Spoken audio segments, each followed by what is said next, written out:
আপনি আমার থেকে চোখ রাঙে কেন তাকাইতেছেন হুজুর? না আপনি কি বুঝাইতে চাচ্ছেন আমার বলেন, আপনি কি চাইতেছেন? না কিছু বুঝাইতে চাইতেছেন আপনি?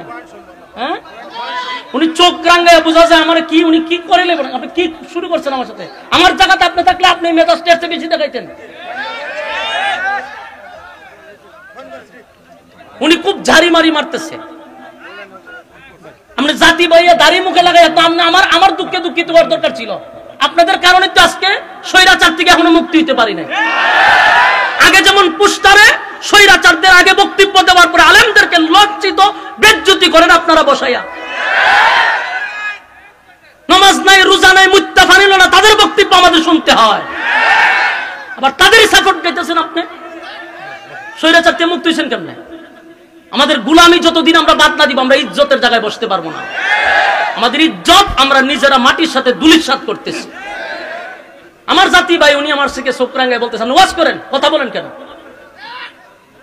আমি যদি ওয়াজ ছাইরা দিয়ে যাই, আমি তো যেহেতু বসছি, আমার কি একটা বিবেক নাই যে আপনারা যে দূর দূরান্ত থেকে আসছেন আমার জন্য কোন নেতার বক্তব্য শোনার জন্য আসেন নাই?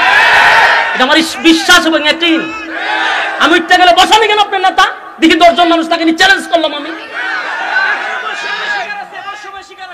10 জন বসে যদি আমি আর জীবনে ওয়াজ করবো না, চোখ রাঙান কারো দিয়া? শ্রোতা সব আমার দিকে আসছে কেন? কষ্ট লাগার মতো কথা পাবলিক বলতো, কথাটা আমার সহ্য হইতো। উনি আলেম দেখা যায় সুরতে, উনি আমার চোখ রাঙায় বলতেছে আপনি মন চাইলে ওয়াজ করে, নাহলে দোয়া করে চলে যান গা। এই ব্যবহারটা ওনার কাছ থেকে পাওয়াটা তো দুঃখজনক।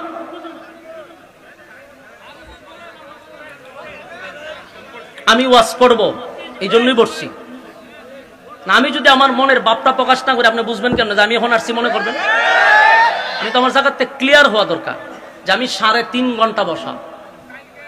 আমি যদি চলে যাই আপনারা কমেন হুজুর আই গেল, আমি এখন আসি নাই, 8:30টায় আসছি।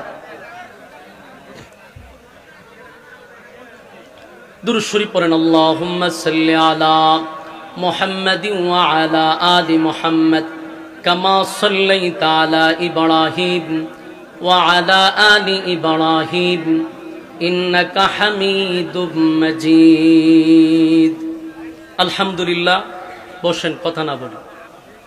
আমি আপনাদের সামনে মহাগ্রন্থ আল কোরআন থেকে, কোরআনের সবচেয়ে ছোট্ট সূরার মধ্যে একটি সূরা হলো সূরা ইখলাস, আপনাদের সামনে তেলাওয়াত করেছি।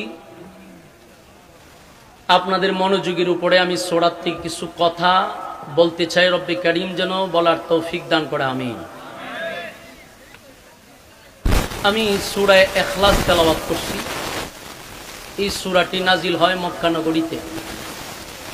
ভাই আর কথা না বলি, আল্লাহর রাস্তার কথা না বলি, আপনারা বসে যান, কথা আমরা বললেই কথা পারবেন।